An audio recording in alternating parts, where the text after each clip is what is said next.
Hey guys, what's up? My name is Bharat. You're watching iGyaan. I hope your week's been going good so far because here is your tech so far.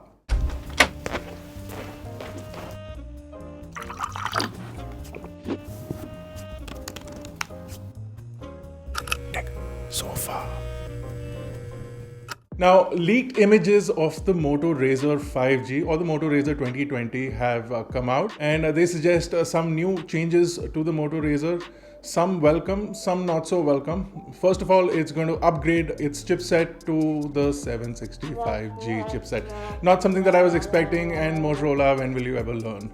I think we need to have a more powerful chipset, and Samsung agreed and they put it in the Galaxy Z Flip, and Motorola needs to do that with the Razr as well. But the 765G chip means that just like the OnePlus Nord, this phone will also have 5G capabilities now. The design is more or less the same. The notch appears to be reduced, the fingerprint sensor seems to be gone, and it will possibly be replaced with a power button based fingerprint sensor. We'll also see double cameras this time around, a 48 megapixel sensor and possibly a 20 megapixel secondary camera. But more information will obviously come out when Motorola announces the device, which is expected to happen in the next month or so. Remember the Asus ROG Phone 3? We've actually unboxed it. You can go check out the unboxing over here. But more importantly, it appears that not only does the screen support 144 Hz as a refresh rate, but it actually supports 160 Hz as a refresh rate, which is absolutely mind-blowing for a mobile phone display. More importantly, it seems that people over at XDA developers have found a debug bridge command that allows you to run the screen at 160 Hz, but Asus never mentioned it. Asus never spoke about it, and Asus doesn't plan to enable it. It's possible that the 160 Hz is the panel's top-end capability, and it may not be stable at that refresh rate. It may cause battery issues or general heat issues, and hence Asus decided to keep it at 144, which is a more widely acceptable frame rate, especially for gaming. We'll see more information on this come out. Possibly they'll patch up their debug bridge command as well. But for now, the Asus ROG Phone has a 160 Hz display, and they could have actually marketed it as a 160 Hz display but locking it down to 144 Hz. What do you guys think? Let us know in the comment section below. Well, there are lots of smartphones that include fast charging, and typically anything over 18 watts is considered fast charging, and 30 watts has become the norm nowadays, especially with OnePlus pushing out the Warp charger at 30 watts. Everyone considers that a pretty good benchmark for fast charging. But what if I told you that Qualcomm has released the next biggest ever fast charging standard called the Qualcomm Quick Charge 5 standard, and with that, you get a whopping 100 watts of charging. Now, a typical MacBook Pro 15-inch uses an 85 watt adapter, but can also run on 65 watts as the power source. This means that this is more battery charging power than a MacBook Pro, which is absolutely insane. Most laptops run at about 60 watts. So this is just ridiculous amounts of wattage going into a tiny little battery. But Qualcomm claims that they've managed to stabilize it and do it in a way that it will not affect batteries. But more importantly, this means that you can get about a 50% charge in just 5 minutes of charging, a total full charge in less than 15 minutes of charging, which is absolutely bonkers if you think about it. Remember those days where you used to leave your phone plugged in for 4 to 5 hours to get a full charge? Well, those are long gone, but now the 1 hour time frame is coming down to like 5 minutes. And the next time it'll be you walk into a room, you tap something and your phone gets charged. I'm waiting and looking forward to that possibly. Let's see if that happens. But till then, we are stuck with 5 minutes of charging. Oh my God. What do you guys think? Would you like this in your phone? Would you like to pay extra for a charging this big? Is charging that much of a problem for you guys? Let us know in the comment section. Well, Apple is making iPhones in India again, and the iPhone 11, which was last year's base level iPhone, is now being manufactured in India at the Winston facility and in collaboration with Foxconn, who have set up plants in India. What this move will also allow Apple to do is cut down on the 22% duty that is charged by the government on fully imported devices. But GST and all will still continue to be applied to the phones. So we'll see a minor difference in costs for Apple and possibly a minor difference in the final price for the customer as well, and we could see the price of the iPhone 11, especially those manufactured in India, if they can manage to ramp up their supply enough to fully supply India, to come down about 5 to 10,000 rupees. This is all speculation. If Apple wants to do this, they possibly will have the ability to do it. And in the future, if they continue to manufacture newer models, for example, the iPhone 12, it could mean that Apple may be able to launch the next iPhone at the same price that it does in the US, which would mean that Indian customers will get really happy about that. So let's see what happens. Apple has been manufacturing the first generation iPhone SE in India, and that came down in price considerably after the Indian manufacturing started. And the next generation of the iPhone SE is also expected to start getting manufactured in India soon. So that means that that phone, which is presently around the 40,000 rupee price mark at the starting price, may also come down in price in the near future. So let's see what happens. If you did see the Apple WWDC keynote of 2020, then you saw the demo of the Shadow of the Tomb Raider running on a silicon-based Mac.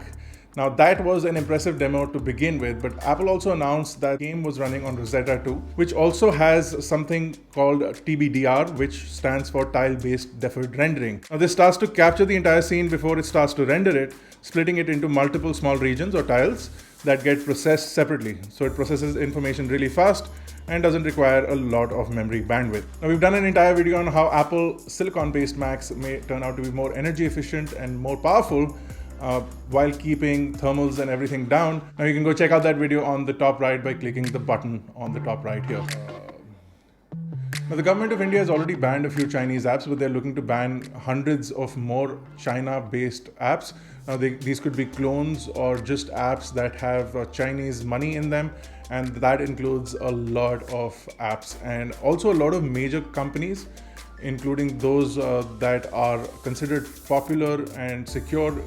Companies like Facebook, YouTube have a lot of Chinese investments in them as well. One of the biggest news coming out of this is that PubG may be eventually now banned in India. Now PubG is owned by a South Korean company called Bluehole, and the PubG Corporation, as it was dubbed, in the beginning made a PC only game, and they were focused on a PC only version of the PlayerUnknown Battlegrounds, which was a very popular game on PC side of things. But they partnered up with Tencent to release a mobile only game, and this took, in terms of popularity, a lot more than the PC game itself. And it's one of the most popular games available on app stores of iOS as well as Android. Even though most of the ownership of the game remains in Korea, the fact that Tencent is an investor and owns a part of the mobile franchise, the government is looking into banning this game because of, again, the data laws of China, which allow China to intercept and ask for any kind of data from any company, which includes Tencent, is a big consideration for this ban. Now, Tencent could not themselves release the game in China because of all the violence and the gore and the blood, which is not allowed in China. So they had to release a new version of the game, which is called The Game for Peace, which doesn't have any blood and doesn't have any violence. So it's a completely different game, but it's also a very popular game in China. So the Indian government is looking at all of that and looking at all the factors, the fact that it's not even allowed in China, and they're also looking at the fact that it is funded by a Chinese company, at least partially, and they might consider banning it. Also, we have seen news of violence related to PUBG in India. We've seen news of death related to PUBG in India, and that also becomes a consideration cause for banning the said game, which will come as a disappointment to a lot of players and a lot of the user base, which primarily comes from India. Now, one of the most interesting news coming out this week, especially for us, we're really excited for this, is the Sony A7s III. Now, this is a revision to the Sony A7s II, which became a popular video camera when it launched 5 years ago. So it's been 5 years since Sony has refreshed this camera. Although a lot of things of the camera remain quite similar, they fixed most of the problems that people had, including some of the menu-based issues and the processor and general information-based issues that people had with the camera and complaints that people had with the camera have now been resolved. So first of all, you get an articulating touchscreen, which a lot of people will really like. You can not only tap through the camera interface details, but you can also tap through the menu, which has also been redesigned to give you a new user experience. If you've used a Panasonic camera before, this will be quite familiar to those people. Now, Sony's also continued to use a 12 megapixel sensor, but this time it's a full frame sensor with 15 stops of dynamic range. So you get incredible amounts of low light capability on this massive sensor, which is only 12 megapixels, which means that each pixel captures much more light. You also have upwards of 400,000 on the ISO point, which means that you can really push this camera to get lots of artificial light in there. And some of the samples that we've seen from some of the guys who've been testing it show that this has one of the best low light performances that you can find as far as DSLRs are concerned. Now Sony is also pushing out S-Log3, and with S-Log3 you get those dynamic range points that I've mentioned. So if you are shooting RAW, you can really grade that footage and get a lot of dynamic range in your footage if you work with that. Or you can continue to shoot in auto, which also gives you a good amount of dynamic range, not as much as in RAW, of course. Now Sony has also fixed a lot of other issues as far as shooting is concerned. So we are seeing no rolling shutter on the newer cameras in the samples that we've seen. And we're also seeing a better and faster autofocus system. And there's also tracking, which will be really useful for a lot of people who vlog using this camera. And we're also excited to check this out. You also have 16-bit RAW output from the camera thanks to a full-size HDMI and newer processors inside the camera. It's still a full weather-sealed body, and it shoots 4K 120 FPS with a minor crop, 4K 60 without a crop, which is absolutely brilliant. It's priced cheaper than the S1H, a camera that we use consistently, but it doesn't have 8K, something that Canon's R5 did boast about. But the Canon R5 already has been touted to have a lot of heating issues. We've heard no complaints about heating on the Sony A7s III. Sony's also improved the card slots and now has capability of a CF Express Type A card slot. And we have two of those in there, and these are hybrid card slots that can accept CF Express Type A cards as well as SD cards. Now you'll need those CF Express Type A cards for the up to 600 megabit recording that the camera can do. So if you want to use the 600 megabit camera recording, you'll need to buy Sony's new cards that they're going to launch eventually, hopefully with the camera. And then you'll be able to record those high bit rates directly on the camera using those cards. But if you don't want to use that, you can still pop in your regular old SDs and continue to shoot whatever resolution you want and whatever bitrate you want. Again, the Sony A7s III is expected to come out end of September. The Indian price is expected to be around 2.5 lakhs for the body only. We'll have more updates on this soon, and we're trying to get a test camera for this. And if we do get it, you can expect some really nice footage and a really nice test of the camera. So if you guys would like to see that, let us know in the comment section below. Now we've seen a lot of events, whether it's tech events or auto events, being cancelled because of the global pandemic, and it looks like it's going to continue into 2021, where CES has been announced to be a virtual event only, and it's not going to have an on-ground presence. One of the biggest shows for Las Vegas, one of the biggest expenditures for Las Vegas. There's a lot of people who earn their living from CES will possibly lose out on that earning, and there's a lot of new technology that's launched at CES which may not get launched, and a lot of companies may defer from launching at a digital launch and do their own slight launches. So this year and next year seem to be completely the end of on-ground events, but that may change if we do see a vaccine in the near future. But for now, it seems we'll be stuck with digital events, and it's good for a lot of other people who couldn't see these events in person, but the energy and the experience of something like CES may not be replicated in a virtual scene, but let's see what happens. Let's move on to car news. Kia is expected to launch their new sub 4 meter SUV on the 7th of August. It's called the Kia Sonnet, and we've seen renders of it. And if it looks anything like the renders, then it'll be a pretty interesting car to look at. You'll continue to get smarter features. Kia shown off their capability of using lots of smart features on their cars, but hopefully it turns out to be interesting. We're already checking out the Kia Carnival, and we'll have a video on it soon. We actually put it in the vlog. So if you haven't seen the vlog, go click the top right button and you can head to the vlog and check out our first impressions of the Kia Carnival, and we drove it around quite a lot. So we've seen some of the features and the specs and the technology that Kia has put in their cars. And possibly it'll come down to the Kia Sonnet as well. Now CEAT has launched a special new tire in India, and it is a self-healing tire. Now this can heal up holes or nail holes up to 2.5 millimeters, and if you remove the nail, it'll self-heal up and repair the puncture, and this will prevent a lot of accidents, and this will prevent a lot of usual wear and tear that you have with tires associated. The tire is presently only available in the southern parts of India and is expected to launch in the northern parts of India later this year. But it seems like an interesting concept.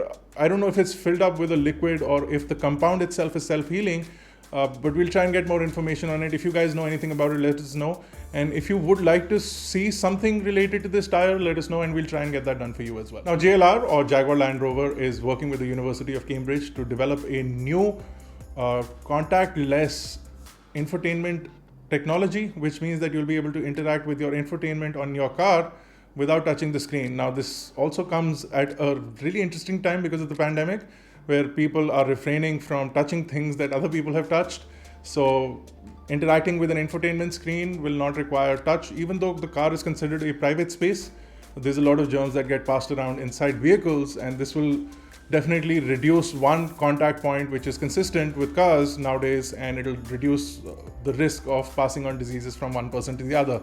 It's interesting to see that this is being developed, and I think more car companies will start to push towards technologies that are more futuristic, and we'll soon live in a world that looks like the Minority Report. And that may be thanks to the pandemic, where cars are self-driving and things are self-sensing, and your hands predict your actions, and the world already knows who you are and whether you're a killer or not. Who knows? That probably demonetized the entire video. Now it's time for that moment where I'll start to look at your comments, Team iGyaan. So let's get into it. So the first comment comes from Karthik Jain. He says, would appreciate if timestamps are provided. Karthik, I will provide timestamps in future videos. Thank you for watching. Fahad Faruqi says, that intro gave a sexy feeling. Naughty iGyaan. And the second camera album Sarka. Yeah, you're right, Fahad. Ajay says, so we decided to keep it anyway. Thug life. Subodh says, now my day is fulfilled by watching Bharat Nagpal. Thank you, Subodh. My day is fulfilled by reading your comment. Game On says, man, the Yeezy 350 in the start, my favorite bro. The thing is that yesterday I actually destroyed my Yeezys and they're torn, and I'm quite pissed off, and I'm looking for ways to get them fixed. But man, your comment is appreciated. I really love those Yeezys and they're super comfortable, and I don't live without them. Now they're torn, now I'm in slippers. Not cool. Okay, so the next question comes from Z. I'll just call him Z. Z asks, what phone am I using right now? Well, at this moment right now, I'm using this phone, and it's got really good reception. Hello? थोड़ी देर में करता हूँ.